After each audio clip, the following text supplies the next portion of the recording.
Last Sunday po, natuwa ako kasi nagkaroon ng pagkakataon makasama po yung ating bishop dito na si Pastor Connie Uy, our national director po. And kasama niya po ako pumunta po doon sa Calamba to minister to the people. Nagkaroon po sila anniversary yun.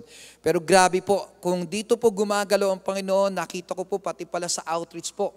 Grabe gumalaw ang Panginoon. Doon po sa almost, I think, less than 500 na umattend po doon sa service doon nung last week po. Ang tumanggap po doon, 300 altar call respondent po, mga tao. Pwede bang palakpakan natin dakilang Diyos? Wow! Harvest time na po. Harvest time na, malapit na talagang dumating ng Panginoon. Kaya sama-sama, walang magpapaiwan ha. Sabi mo nga sa katabi mo, huwag kang magpapaiwan. O parang gusto mong paiwan. Sino pong gustong sumama kasama ang ating Panginoon? Pagbalik niya, saan po? Taas po ang kamay. Yan. Glory to God. Sabihin natin, Amen. Sabihin po natin, Hallelujah. Glory to God. Pero tandaan niyo po ito. Tanging ang mga taong manatili hanggang wakas. Ulitin ko po. Tanging ang mga Kristiyanong mananatili hanggang wakas, ang tangi lamang makakapasok sa kaharian ng Diyos. He who endureth until the end. So ang labanan po dito, hindi kung sinong mabilis.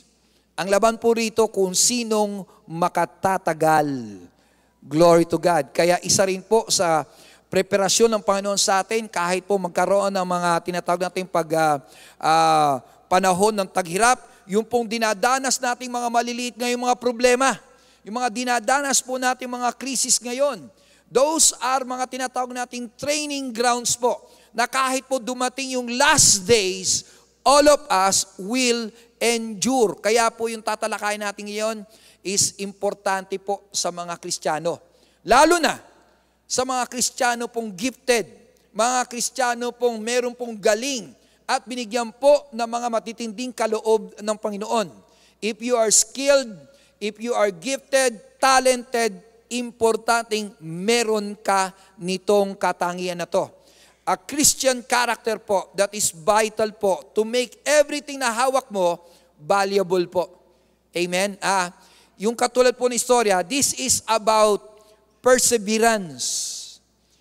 Naalala ko po yung kwento ng tao na sabi niya, tatawid po daw siya doon sa ilog, lalangoy siya. Tumalon, lumangoy. Pagdating po sa gitna, sabi niya, hindi ko na kaya. Pagod na ako. Ang ginawa po niya, mula sa gitna, bumalik uli siya. So ano pong tawag doon sa taong yun? Imagine niyo po, pagdating sa gitna ng ilog, imbis na dumiretso po siya, sabi niya, pagod na siya, bumalik. Anong tawag po roon? Hangal. Dahil yung ibinalik niya doon, kung itinuloy niya, natapos po siya. Marami po minsan mga Kristiyano na ganyan. Sa umpisa, mainit. Sa umpisa po, unstoppable. Sa umpisa po, talagang hindi pa papigil kahit ano po mangyari, basta maka-attend ng Bible study, makapunta sa service po, makapagbigay sa Panginoon, makapag-participate sa ministry. Pero pag dumating na po yung problema, pag dumating na po yung crisis, pag dumating na po yung mga pagsubok, then, dito po natin makikita ang spiritual stamina ng taong ito kung tumatagal. God wants us to endure until the very end. Sabi po, isa sa importanteng katangiang dapat taglayin ng isang Kristiyano ay ang katapatan, faithfulness. Dahil kahit pa napakarami nating galing o talento at kaloob, kung hindi naman tayo tapat o hindi tayo matyaga, walang pupuntahan ang mga skills na yan. At sabi ito, mawawala ng halaga ang lahat ng ating galing. Amen? Ang bilis mo nga tumakbo, wala ka namang endurance, di ka man pala aabot doon sa finish line. Hanggang doon ka lang pala sa umpisa mabilis. Tama po ba yun? So wala rin pong kwenta yun. If you will not reach the very end, then lahat ng pagpapagal mo ay wala pong kahulugan. So importante that all of us will have this what we call faithfulness. Meron po tayong kasabihan eh. Alam niyo po ba?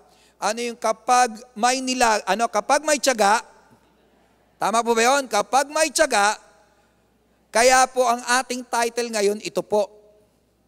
Sabay-sabay pong basahin. 1, 2, 3. Higit pa. Alam nyo, matatamo mo kapag ikaw ay may tiyaga, hindi lang nilaga. Amen? Hindi lang pagkain. Hindi lang ikaw mabubusog. Kaya hindi lang mo po nilaga ang pagpapala kapag ikaw ay matyaga. Amen? So ito po yung ating pong reference verse for this afternoon po. Sabi po sa Romans chapter 12, verse 12. Sabay-sabay nga po natin basahin. 1, 2, 3. Maging matiisin sa kapighatian. Matyaga sa... Tingnan niyo po, lahat yan ay puro tip how to endure. It is also an encouragement na magpatuloy. All those words na nakita po natin, sinasabi sa atin, binibigyan tayo ng encouragement. Sabi doon, magala kayo. How to have this joy is to have hope. Kahit may problema ka ngayon, sabi ng Panginoon, pwede ka magalak kasi inaasahan mo, yung problema mo, malulutas. Tama po ba yun? Hindi ka agad malulutas agad, pero because of the hope that you have the reason to be joyful. Sabi rin po rito, maging matiisin. Alam nyo, yung mga hindi matiisin, yan po yung mga tinatawag natin mga tao pong mahihina. Amen po? Yan po yung mga tinatawag natin mga taong, kumbaga, luno. Luno ba ito? Walang laman. Ampaw. Yan po yung mga tinatawag natin hindi matatag. So, tayo po, hinuhubog, ginagawa pong matibay ng Panginoon sa pamamagitan po ng mga pagsubok, sa pamamagitan po ng mga paghihirap.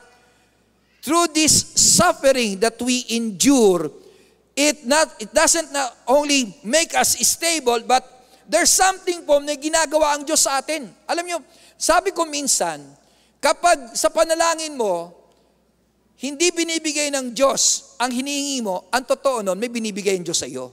Ulitin ko po, mukhang baka hindi yung mahuli to eh.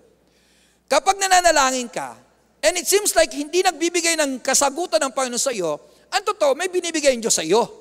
May binibigay, pero hindi yung kasagutang hinihingi mo. Minsan, di ba, hiningi natin sa Lord, kailangan ko po nung blessing na yun, yung pera, ngayon. Di ba? Ewan ko kung na-experience yun. Kailangan nyo yung pera ngayon, pero dumating yung pera after a week. Nakaranas mo ba kayo nun? Yung naghihintay ka ng pera na ngayon, dapat dumating, pero dumating yung pera next week. Di ba parang, Lord, delayed ka naman sumagot.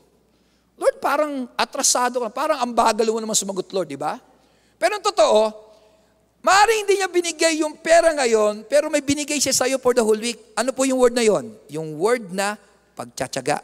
He is building your character. Ang totoo, may binigay din siya sa'yo ngayon. Endurance, pagtitiis.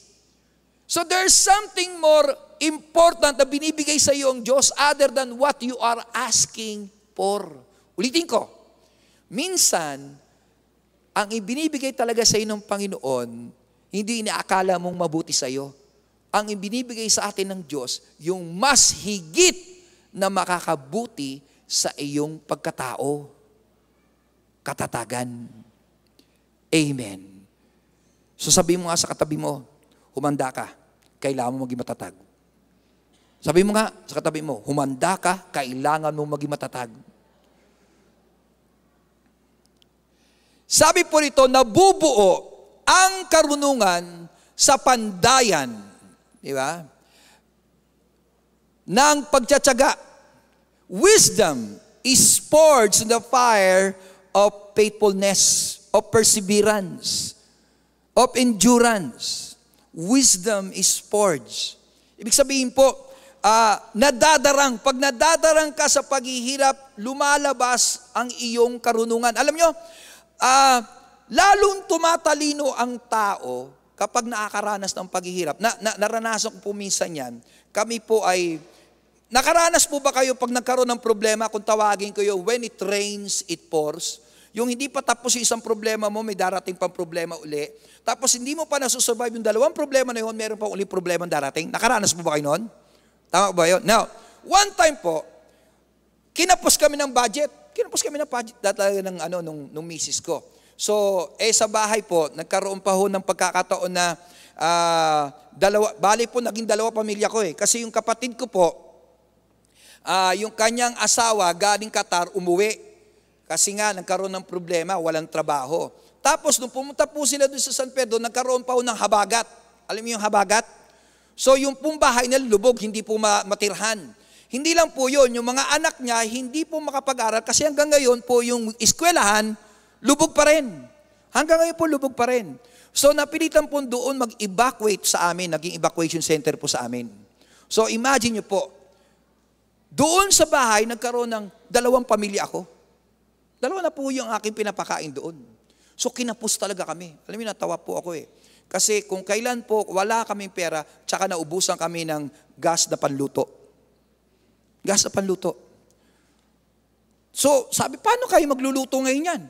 Wala kaming gas, wala kami ngayon pampaluto. Alam niyo, tuwa po kami. Kaya, naalala ko, pwede pala kaming meron po doon sa kapitbahay namin po na sabi na sobrahan po ng tinatawag na uling. Nag-ihaw-ihaw kami. Pwede naman eh.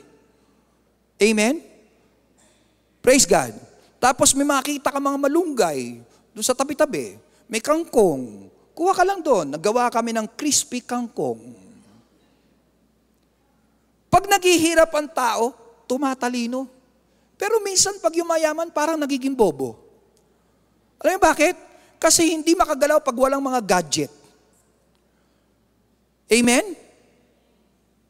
Hindi makagalaw pag wala po yung mga tinatawag nating makinarya na kailangan sa buhay niya. Minsan po, kung kailan tayo naghihirap, doon po lumalabas ang ating pagiging resourceful. Yung pagiging malikhain natin. That's why sabi ito, nabubuo ang karunungan sa pandayan ng pagtiyatiyaga. God wants you to be wise. Amen. Sino pong gusto maging matalino? Taas ang kamay.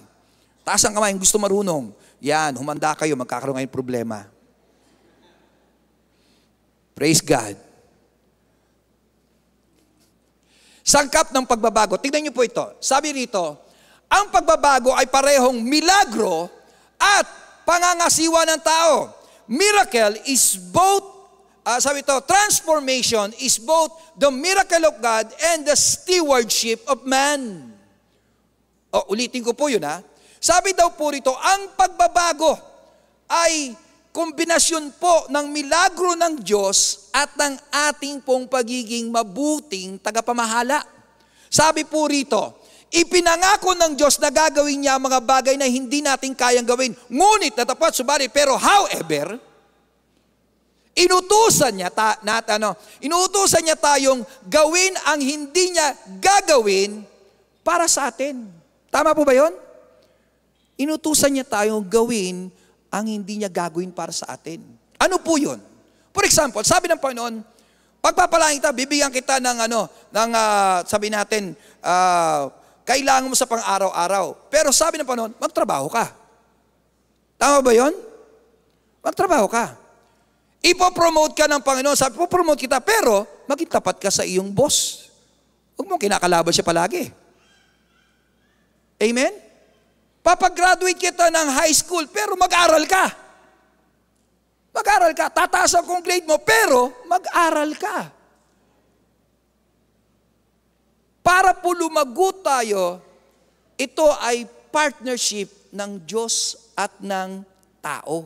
Ngayon, tandaan po natin, lahat ng pagpapala ng Diyos sa atin, palaging may kaakibat po na responsibilidad. Hindi pwedeng pa tatanggap ka ng pagpapala tapos sasabihin ng Panginoon, sige, bahala ka, waldasin mo. Hindi po yun. Sabi ng Panginoon doon sa Genesis, after He had created everything, He said, it is good. Everything was good. Kaya ayaw ng Diyos na lahat ng hawak na ginawa niya ay aaksayahin natin. Amen?